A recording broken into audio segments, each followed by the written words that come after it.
Hello students, how are you all? I hope you all are doing well. First I want to say that I really appreciate that you guys are doing really good. You guys are showing your activeness towards the activity given by your teachers. So I really appreciate that. Keep doing that.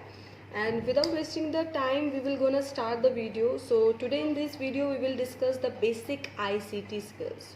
Right. ICT means what? Information and communication technology is your ICT. In education field, it is the mode of education that use information and communication technologies to support, enhance and optimize the delivery of information. So basically, worldwide researchers has shown that ICT has led to an important and improved students learning and better teaching methods.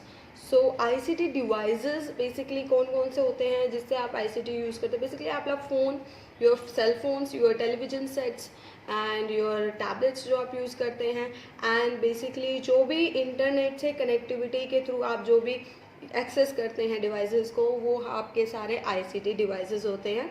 And basically अभी हम इसमें पढ़ेंगे कि हमारा basic ICT के बारे में. In all about understanding and applying a range of computer programs, softwares and other application.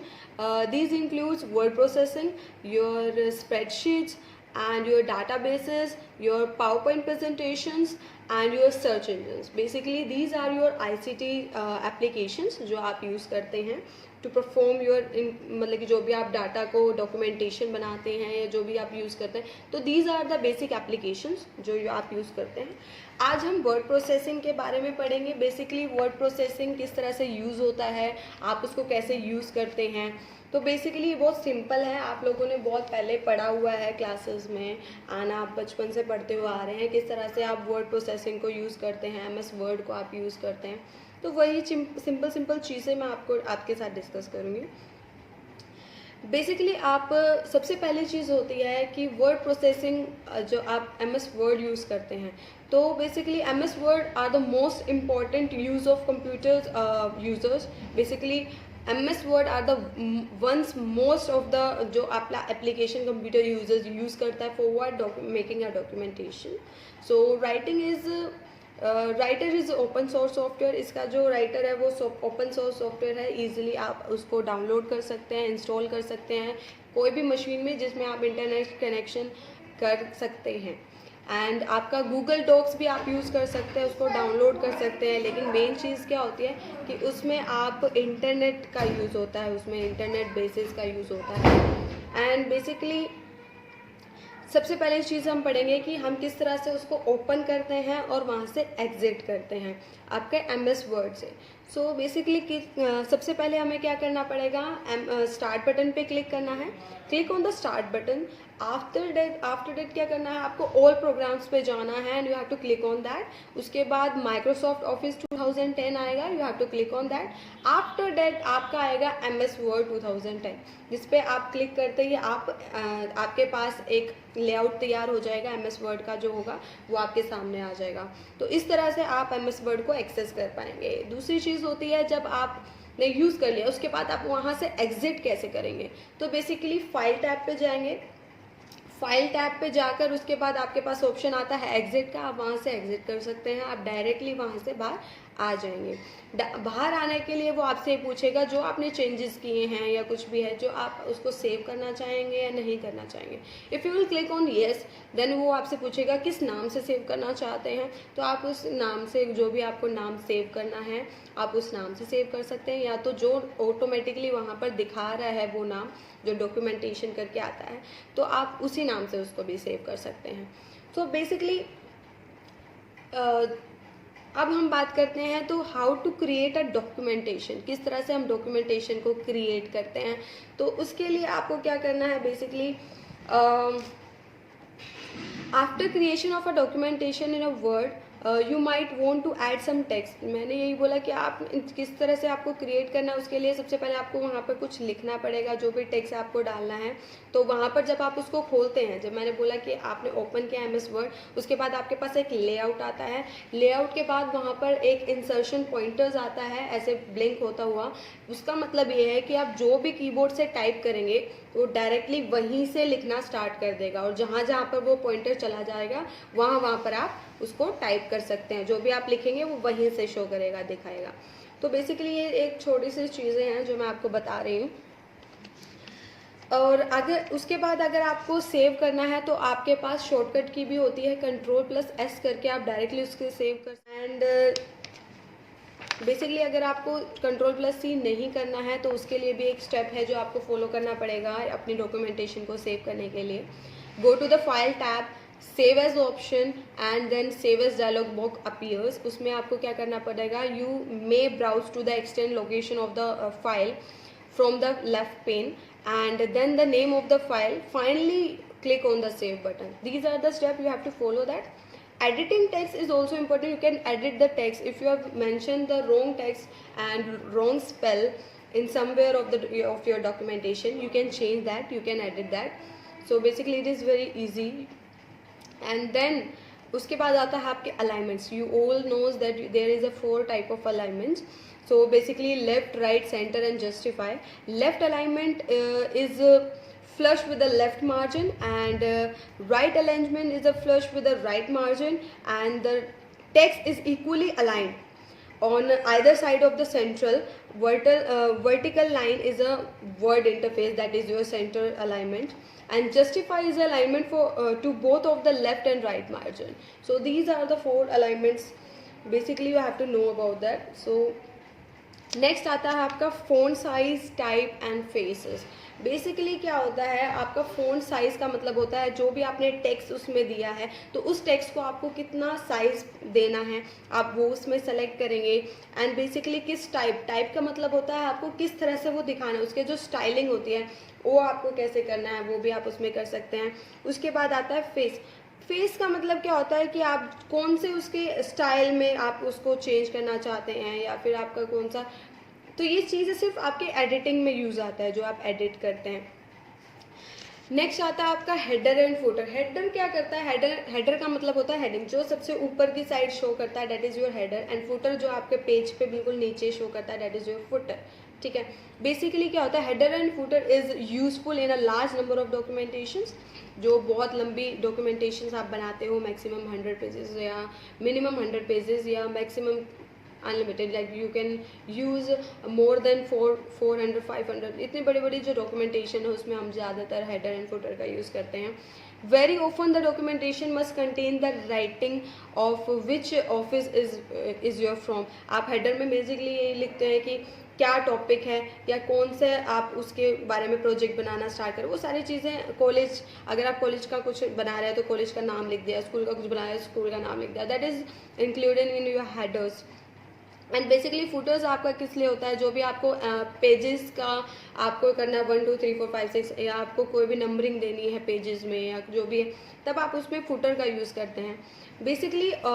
Next आता है आपका ऑटो करेक्ट। ऑटो करेक्ट का मतलब होता है कि अगर आपके डॉक्यूमेंटेशन में कोई भी दिक्कत होती है या कोई स्पेल चेक हो करना बाकी है या कुछ भी है, तो आप उसमें क्या करते हैं, आप उसमें ऑटो करेक्ट का यूज़ करते हैं। उसमें क्या होता है कि आप जो भी, अगर आपसे गलती हो गई है तो वो ग्रामेटिकली मिस्टेक हो गई है या फिर कोई अल्फ़ाबेटिकल मिस्टेक हो गई है, तो वो सारी चीज़ें इसमें रिव्यू करता है एंड प्रूफिंग ग्रुप से। तो उसमें बेसिकली आपको वो 1 बाय 1 शो करेगा कि ये ठीक है। अगर ठीक है तो आप उसको इग्नोर कर देंगे, इग्नोर वंस आ जाएगा। या फिर आपने अगर उसको नेक्स्ट मतलब कि चेंज करना है तो आप वहाँ से डायरेक्ट उसको चेंज भी कर सकते हैं। आपके पास एक डायलॉग बॉक्स अपीयर हो जाएगा जब भी आप ऑटो करेक्शन का यूज़ करेंगे। तो 1 बाय 1 वो आपको स्पेल चेक करता चला जाएगा, तो उसके अकॉर्डिंगली आप उसको करेक्ट करेंगे। अगर वो आपने ठीक लिखा है तो आप उसको इग्नोर करेंगे, तो वो उसको छोड़कर वो आगे की तरफ बढ़ जाएगा।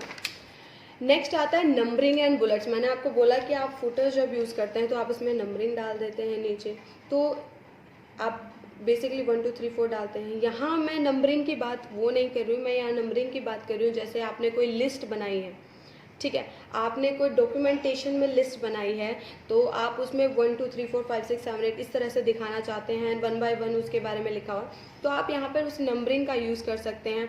बुलेट्स आपको पता है जब एक डॉट डॉट करके होता है या अलग अलग फॉर्म में होता है, वो चीज़ें आप लिस्ट बनाने के लिए यूज़ करते हैं। तो बेसिकली आप ये चीज़ें इसमें यूज़ कर सकते हैं, बुलेट लिस्ट यूज़ कर सकते हैं, नंबरिंग लिस्ट यूज़ कर सकते हैं।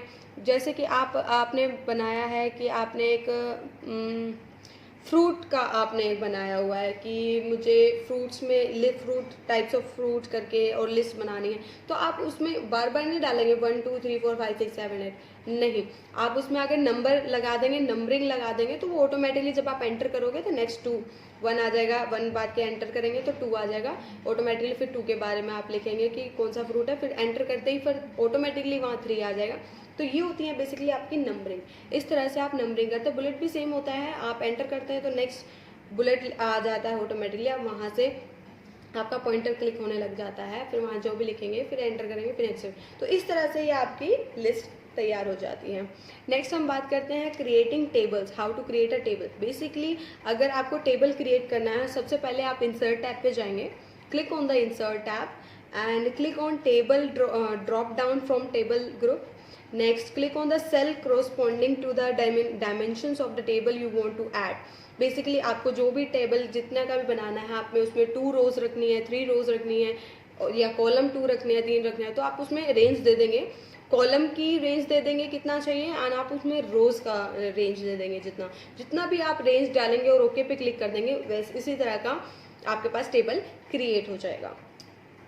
नेक्स्ट आता है आपका पासवर्ड प्रोटेक्शन। आपने अगर कोई इम्पोर्टेंट डॉक्यूमेंटेशन बनाई है, ऑफिस में अगर आप काम कर रहे हैं, आपने कोई इम्पोर्टेंट डॉक्यूमेंटेशन बनाई है और आप चाहते हैं कि अगर कोई आपका लैपटॉप यूज़ कर रहा है तो वो डॉक्यूमेंटेशन यूज़ ना करे, उसको एक्सेस ना कर पाए, तो उसके लिए आपको क्या करना है, उसके लिए आपको उसमें पासवर्ड लगाना पड़ेगा और वो भी आप उसमें कर सकते हैं।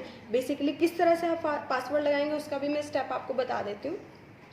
क्लिक ऑन फाइल टैब, आप फाइल टैब पे जाएंगे, क्लिक ऑन इन्फो ऑप्शन, वहाँ पे एक इन्फो ऑप्शन होता है, आप उस पर जाएंगे, click on protect documentation button, आप प्रोटेक्ट डॉक्यूमेंटेशन बटन पे क्लिक करेंगे। उसके बाद आपका आता है click on encrypt with password, तो आप उसमें जब पासवर्ड डाल देंगे तो बेसिकली जब दोबारा से उसको ओपन करेंगे तो आपसे पासवर्ड मांगेगा, फिर आप उसमें एंटर पासवर्ड करके तब उसको एक्सेस कर पाएंगे। बेसिकली ये हमारा प्रोटेक्शन के लिए होता है। कोई भी इंपॉर्टेंट डॉक्यूमेंटेशन अगर हम क्रिएट करते हैं तो बेसिकली उसमें हम पासवर्ड लगाते हैं अपना। इसके बाद आता है हमारा प्रिंटिंग द डॉक्यूमेंटेशन। आपने डॉक्यूमेंटेशन तैयार कर ली, एडिटिंग कर ली, आपने उसमें सब कुछ कर लिया, अब आपको क्या करना है, उसको प्रिंट आउट निकालना है। तो प्रिंट आउट कैसे निकालेंगे, click on the file tab पे क्लिक किया, उसके बाद click on the print from the option, file tab में ऑप्शन आएगा प्रिंट का, उस पर क्लिक किया, from print interface choose various option as required for you by you. Basically क्या करना है, जो भी आपको रिक्वायरमेंट है, जैसे आपको लैंडस्केप में करना है या फिर आपको पोर्ट्रेट मोड पे निकालना है तो वो चीज़ें आप निकाल सकते हैं, या आपने उसमें मार्जिन दे दिया है, जैसे पेज का आपने सेटअप रेडी कर दिया है, अलाइनमेंट्स का मतलब लेफ्ट इतना होना चाहिए, राइट एलिमेंट इतना होता है ऊपर, तो वो गैप भी आप चेंज कर सकते हैं। किस तरह से डॉक्यूमेंट चाहिए वो आप उसमें सेटिंग में जाकर चेंज कर सकते हैं। उसके बाद click on the print button, उसके बाद लास्ट प्रिंट बटन पे क्लिक कर देना है एंड आपकी प्रिंट आउट निकलने लग जाएगा।